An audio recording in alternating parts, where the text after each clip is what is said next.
પ્રકરણ 8 ગીતા અને તપ. લગભગ બધા જ ધર્મો કોઈને કોઈ પ્રકારના તપનો આગ્રહ રાખે છે. આરોગ્ય પ્રાપ્તિ તથા અધ્યાત્મ શક્તિની પ્રાપ્તિ, આ બે તેના હેતુ હોઈ શકે. ઘણા ધર્મો આરોગ્યના ભોગે પણ અધ્યાત્મ શક્તિ પ્રાપ્ત કરવા ઘોર તપ કરવાની પ્રેરણા આપે છે. તો કેટલાક ધર્મોના તથાકથિત તપ એવા હોય છે કે તેને નિકૃષ્ટ ભોગો જ કહી શકાય. એથી નથી તો આરોગ્ય લાભ થતો કે નથી અધ્યાત્મ લાભ થતો. ભારતમાં ધાર્મિક રીતિ પ્રમાણે જેટલા તપ તથા વ્રત થતા હશે તેટલા ભાગ્યે જ બીજે થતા હશે. આટલા તપ કર્યા પછી પણ આપણી ધાર્મિક, પ્રામાણિક અને આર્થિક સ્થિતિ વિશ્વની ભોગી ગણાતી પ્રજા જેટલી સારી નથી થઈ શકી. આમ થવામાં તપ વિશેની મૂળભૂત ભ્રાંતિ કારણ છે. જો પ્રજાને સાચા તપ બતાવવામાં આવે તથા મિથ્યા તપોથી છોડાવવામાં આવે તો જરૂર સુખી થાય. ગીતા તપની બાબતમાં અત્યંત સ્પષ્ટ છે. તેનું તપ રચનાત્મક છે. આરોગ્ય, અધ્યાત્મ, રાષ્ટ્ર તથા માનવતા માટે તે હિતકારી છે. જે તપ અહીં જ સારું પરિણામ ન આપે તે વાંજિયું છે. માત્ર પરલોકની મધલાળ માટે તણાઈને શરીર તથા જીવનને બરબાદ કરવું તે ગીતાને માન્ય નથી. તપનું પૂર્વ રૂપ તિતિક્ષા છે. તિતિક્ષા એટલે દુઃખોના બાહ્ય કારણોને હેતુપૂર્વક હસતા હસતા સહન કરી લેવા તે. પ્રાણી માત્ર સુખ ભોગવવાની ઈચ્છા રાખે છે. આ સુખો કષ્ટ સાધ્ય સાધનોથી મળતા હોવાથી કષ્ટને સ્વપરસુખ માટે સહન કરવા તે તિતિક્ષા છે. માત્ર સુખભાગી પ્રજા એશ આરામવાળી થઈ જતી હોવાથી સુખોનો નાશ કરી બેસતી હોય છે. જ્યારે વિવેકપૂર્વકની તિતિક્ષા કરનારી પ્રજા સુખોને લાંબા સમય સુધી સાચવી શકતી હોય છે અને તેમાં વધારો પણ કરી શકતી હોય છે. દુનિયાની સુખી અને સમૃદ્ધ પ્રજાને જોઈશું તો ખ્યાલ આવશે કે તેમણે તેના માટે કેટલું તપ કર્યું હતું. અંગ્રેજો, અમેરિકનો, જાપાનીઝો તથા ઇઝરાયેલીઓ વગેરેનો જ દાખલો જોઈ શકાય. ભયંકર રણ પ્રદેશમાં ઇઝરાયેલે તપ કરીને નંદનવન બનાવ્યું છે. જ્વાળામુખીઓના ધગધગતા પર્વતો ઉપર જાપાને તપ કરીને વિશ્વની સર્વોચ્ચ સમૃદ્ધિ મેળવી છે. આવી જ રીતે યુરોપની પ્રજા જ્યારે અમેરિકાના કાંઠે પહોંચી ત્યારે ત્યાંનું જીવન અત્યંત કઠિન હતું. તપ કરીને આજે મહાન સમૃદ્ધિ મેળવી છે. આ દેશો જેટલી સમૃદ્ધિ આપણે કેમ નથી મેળવી શક્યા તેના નિશ્ચિત કારણો છે. જો તેને સમજવા હોય તો તપને બે ભાગમાં વહેંચવા જોઈએ. એક હેતુલક્ષી અને બે અહેતુલક્ષી. હેતુલક્ષી એટલે જેનાથી પ્રત્યક્ષ અથવા પરોક્ષ, સ્વ અથવા પર માટે કોઈને કોઈ હેતુ સિદ્ધ થતો હોય તે. અને અહેતુલક્ષી એટલે જેનાથી કોઈ હેતુ ન સરતો હોય તે તપથી ન તો સ્વ માટે કે ન પર માટે પ્રત્યક્ષ અથવા પરોક્ષ કશું મેળવી શકાતું હોય તે. હેતુલક્ષી તપને 5 ભાગમાં વહેંચી શકાય. 1 સ્વલક્ષી, 2 સ્વજનલક્ષી, 3 સમાજલક્ષી, 4 રાષ્ટ્રલક્ષી અને 5 માનવતાલક્ષી. આ 5માંથી એક પણ લક્ષ્ય પ્રાપ્ત ન થતું હોય તો તેવું તપ અહેતુલક્ષી એટલે કે વ્યર્થ ગણાય. સ્વલક્ષી તપના પણ 2 ભેદ છે. પોતાના જીવનના વિકાસ માટે થનારું તપ, જેમ કે વિદ્યાધયન, પરદેશવાસ, વ્યાયામ, સંયમ, પથ્ય સેવન વગેરે. બીજું સ્વલક્ષી તપ આત્માના હેતુ માટે કહેવાય, સ્વાધ્યાય, ઉપાસના વગેરે, જેનાથી સાંસારિક સુખોનો સ્વેચ્છાથી ત્યાગ થતો હોય તથા આંતરવિકાસ પ્રાપ્ત થતો હોય તે તપ છે. સ્વજનો એટલે કે પત્ની, માતા, પિતા, પુત્ર, પરિવાર વગેરેને સુખી કરવા પોતાના સુખોનો ત્યાગ કરી તેમના સુખો માટે પ્રયત્ન કરવા તે. જેમ કે માતા પિતાની યાત્રા માટે શ્રવણ કાવડ લઈને તીર્થે તીર્થે ફરતો રહ્યો. આવી જ રીતે પતિના સુખ માટે સીતાજીનો વનવાસ, લક્ષ્મણનો વનવાસ પણ સ્વજન માટેનું તપ છે. અહીં એટલું યાદ રહે કે જે ક્રિયા મોહપૂર્વક થતી હોય તે તપ ન કહેવાય, ભલે પછી તેમાં કોઈ ગમે તેટલું કષ્ટ ભોગવે, પણ જે સમજણપૂર્વક ઉચ્ચ આદર્શ નિષ્ઠાપૂર્વક કષ્ટો સહન કરે તેને તપ કહેવાય. એક પિતા પોતાના નાના પુત્રના હિત માટે વિદુર થયા પછી શક્ય હોવા છતાં પણ પુનર્લગ્ન નથી કરતો અને શારીરિક તથા માનસિક રીતે કષ્ટ ભોગવે છે તેને સ્વજનલક્ષી તપ કહેવાય. આવું જ માતા માટે પણ કહી શકાય. આવી જ રીતે એક પિતા પોતાના સંતાનો દીકરીઓના હિત માટે વર્ષો સુધી પરદેશ વેઠે છે. તેના વિયોગને તેની પત્ની પણ ઘરમાં રહીને વેઠે છે, તે પણ સ્વજનલક્ષી તપ કહેવાય. પોતાના સંતાનોને ભણાવવા, સારી નોકરી અપાવવા કે સારી જગ્યાએ પરણાવવા માતા પિતા જે સહન કરે છે તે તપ કહેવાય. આવા અનેક કાર્યોને સ્વજનલક્ષી તપ કહેવાય. સંયુક્ત કુટુંબ અથવા કૌટુંબિક જીવનનો અર્થ માત્ર ભેગા રહેવું એટલું જ નથી. ઘણીવાર તો ભેગા રહીને લોકો એકબીજા માટે દુઃખ વધારવાના જ કાર્યો કરતા હોય છે, પણ સંયુક્ત કુટુંબ કે કૌટુંબિક જીવનનો અર્થ છે એકબીજાને સુખી કરવા, પોતાના સુખોને જતા કરવાની તત્પરતા રાખવી. તે ઘણા માણસો ભેગા રહીને માત્ર અશાંતિ જ કરતા હોય તો તેના કરતા વિભક્ત કુટુંબ સારું.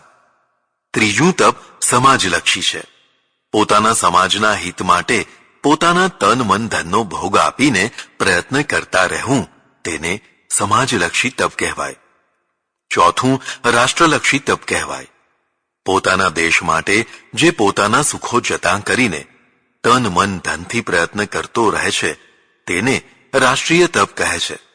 જેમ કે કોલંબસ, વાસ્કો દ ગામા વગેરે નાવિકોએ વર્ષો સુધી સમુદ્રના દુઃખો વેઠીને પણ પોતાના રાષ્ટ્રના ચરણે નવી નવી સિદ્ધિઓ હાંસલ કરી. તે જો આપણે ત્યાં પણ આવા નાવિકો પેદા થયા હોત તો ભારતનો રાષ્ટ્રીય ઇતિહાસ જુદો જ હોત. સમુદ્રના ક્ષેત્રમાં ધર્મની માન્યતાને કારણે આપણે એટલા બધા દુર્બળ હતા કે નાના સરખા દીવ ટાપુ ઉપર બેઠેલા પોર્ટુગીઝોની પરવાનગી વિના એક પણ નાવ દરિયો ખેડી શકતું નહીં. 10,000 માઇલ જ દૂરની મુઠ્ઠીભર પ્રજા ભારતના આખા દરિયાને મુઠ્ઠીમાં રાખે તે તો ડૂબી મરવા જેવી વાત થઈ કહેવાય. આટલો વિશાળ દરિયો મળ્યો હોવા છતાં સદીઓ સુધી આપણે તેની જેટલી ઉપેક્ષા કરી તેટલી બીજી કોઈ પ્રજાએ ભાગ્યે જ કરી હશે. આ ઉપેક્ષાનું મૂળ ધાર્મિક દ્રષ્ટિકોણમાં રહેલું છે.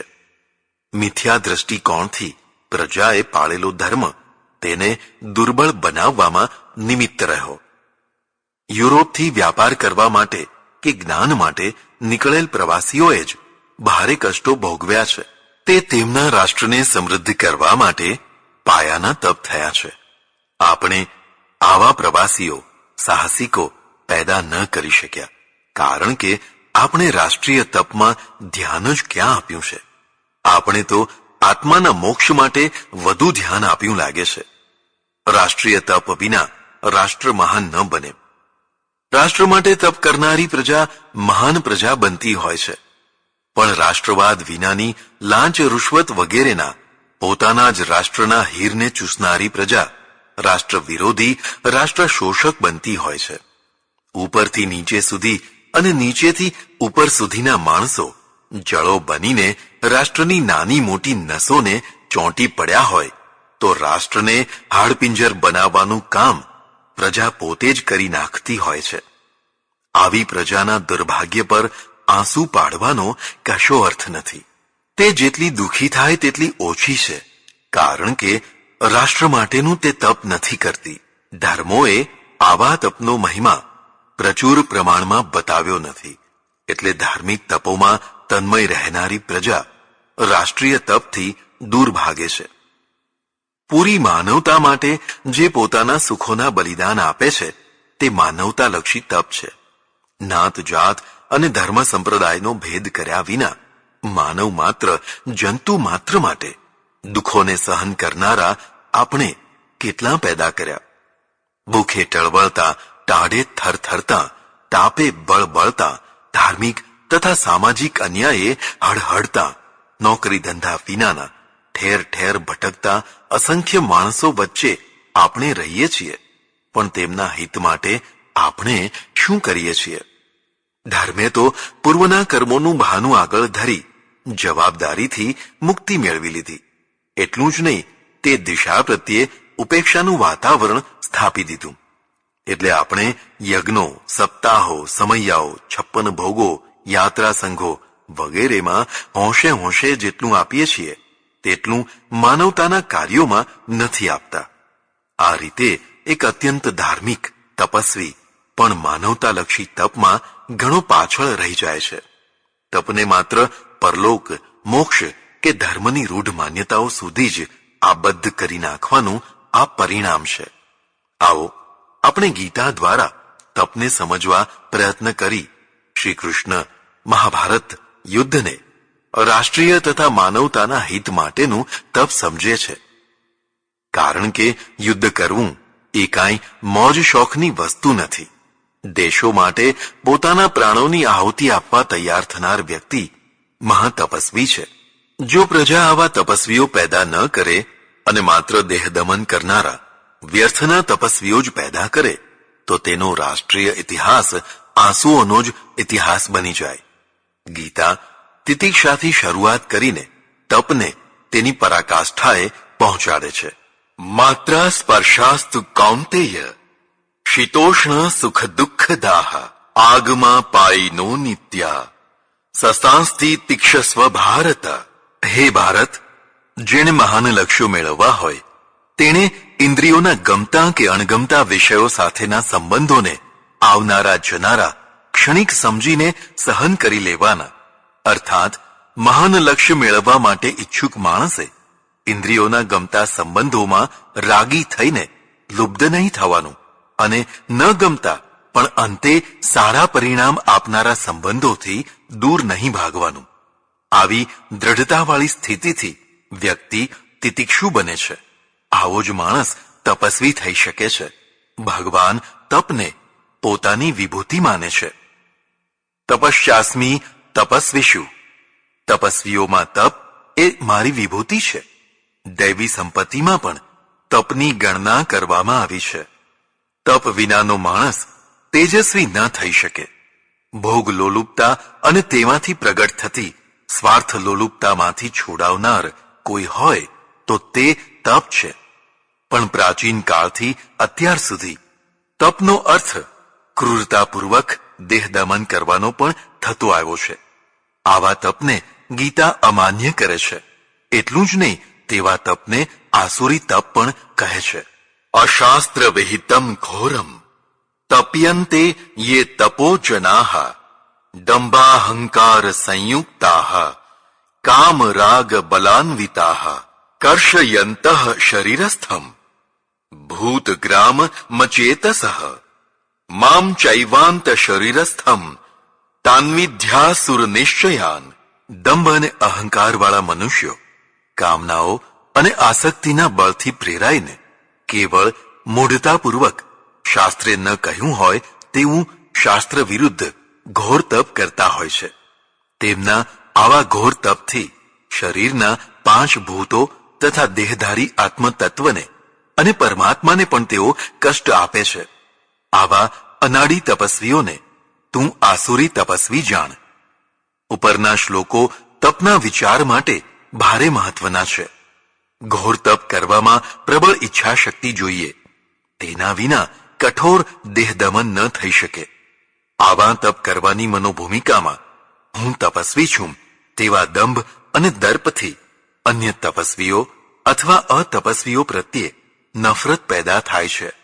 વળી આવા ઘોર તપ કામ વાસના અથવા અન્ય કોઈ વાસના પૂરી કરવાના હેતુવાળા હોય છે. ગીતા કહે છે કે આવા ઘોર તપ અશાસ્ત્રીય, શાસ્ત્ર વિરોધી હોવાથી તેના પરિણામ રૂપે 5 ભૌગોલિક શરીરનું શોષણ થાય છે.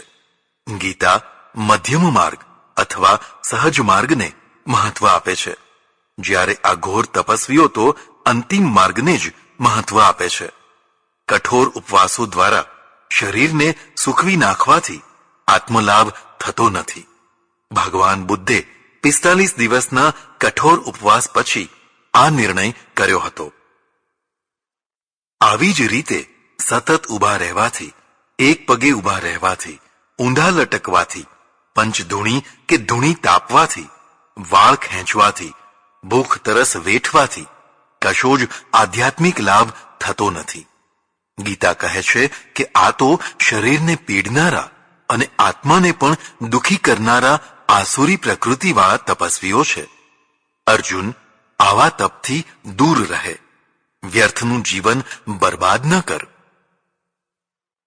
ત્યારે ખરેખર સર્જનાત્મક તપ કોને કહેવાય? ગીતા તેના 3 ભાગ પાડીને ઉત્તર આપે છે.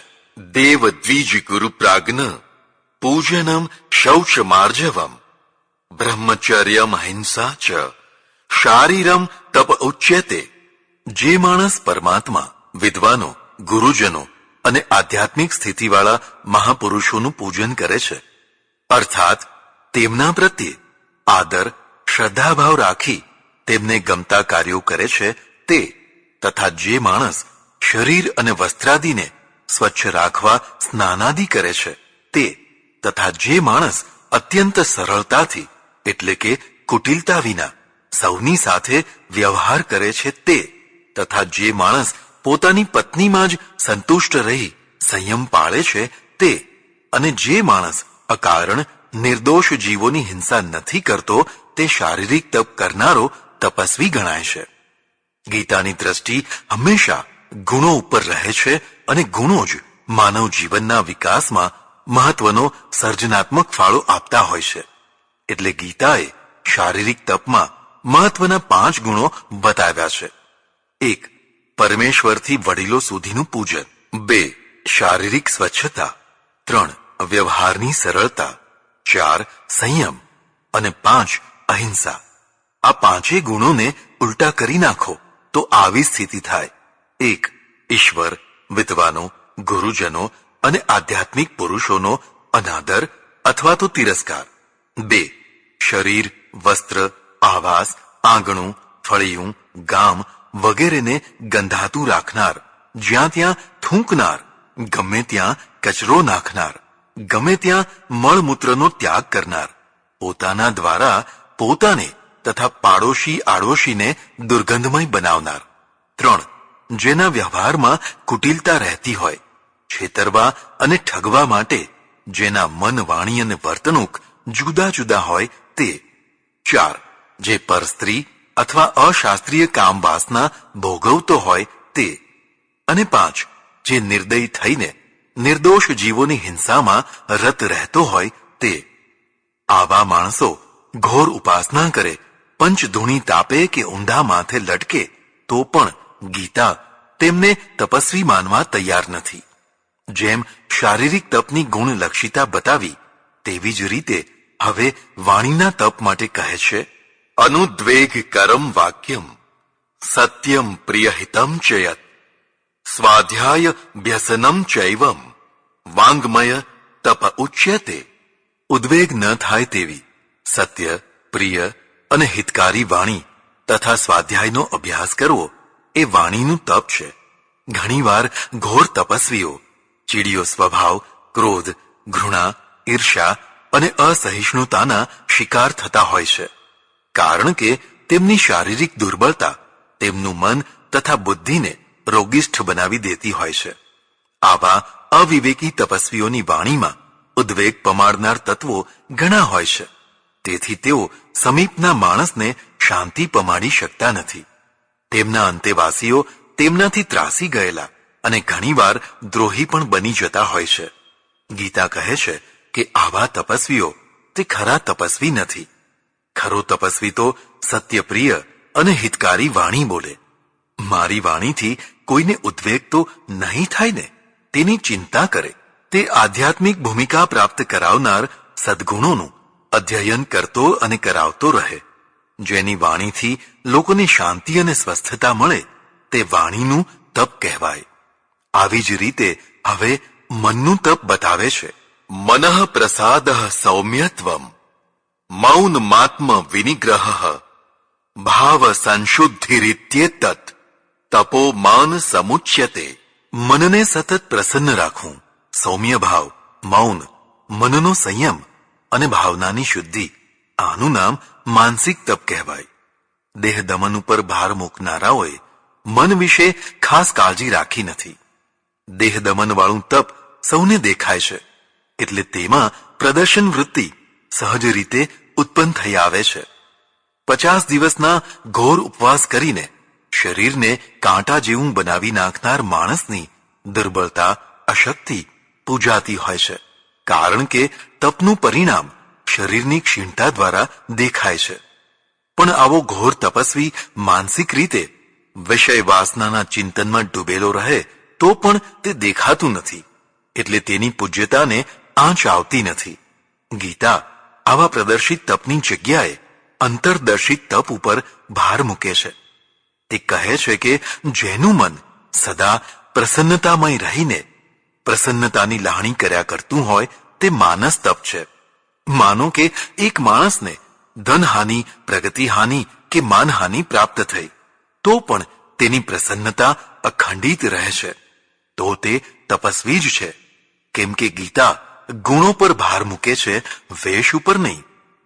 માત્ર મનની પ્રસન્નતા જ નહીં, વ્યક્તિના ચહેરા ઉપર અનેક પ્રકારના ભાવ ઉપસતા રહેતા હોય છે.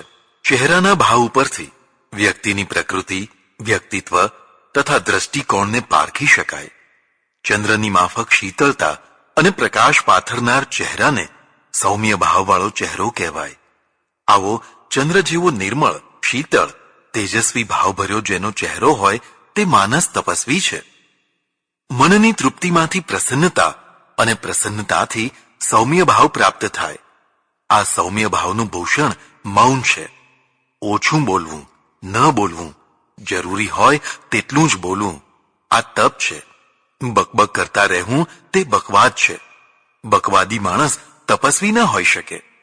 મૌન રહેવા માટે મનની વૃત્તિઓ ઉપર સંયમ જોઈએ. ગમે તેની સામે ગમે ત્યારે ગમે તેવી પ્રતિક્રિયા કરી બેસનાર માણસ તપસ્વી ન કહેવાય. જરૂર પડે ત્યારે જે સ્વસ્થતાથી મૌન રહી શકે છે તે તપસ્વી છે. ગીતા અંતમાં બહુ મહત્વનું લક્ષણ મૂકી આપે છે. ભાવ સંશુદ્ધિ, એટલે કે જેના ભાવ શુદ્ધ થયા છે તે, જે કોઈનું ભૂંડું નથી ઈચ્છતો, જે સૌનું ભલું ઈચ્છે છે તે ખરો તપસ્વી છે. ધૂણી તાપનાર પણ જો ગામનું સત્યાનાશ વાળવા માટે ધૂણી તાપતો હોય તો ધૂણી તાપીને પણ તે અસુર છે. અને કોઈ છત્રી પલંગમાં પોઢીને પણ સૌનું ભલું ઈચ્છતો હોય તો તે તપસ્વી છે. છત્રી પલંગ અને ધૂણી બાહ્ય ઉપકરણો છે. તેના આધારે કોઈના માનસ તપને જાણી કે પામી ન શકાય. માત્ર વસ્તુઓથી આકર્ષણ કે અપાકર્ષણ મેળવનારા ફળના છોતરા જ માત્ર મેળવતા હોય છે. માનસ તપના જે ગુણો ગીતાએ બતાવ્યા તેને ઉલટા કરી નાખો તો આવી સ્થિતિ થાય. 1. જેનું મન સતત ઉદ્વેગ, ચિંતા, ભય અને શોકમાં રહેતું હોય. 2. જેના ચહેરા ઉપરના ભાવોમાં કઠોરતા, કરડાકીપણું તથા રહસ્યો છવાયેલા રહેતા હોય. 3.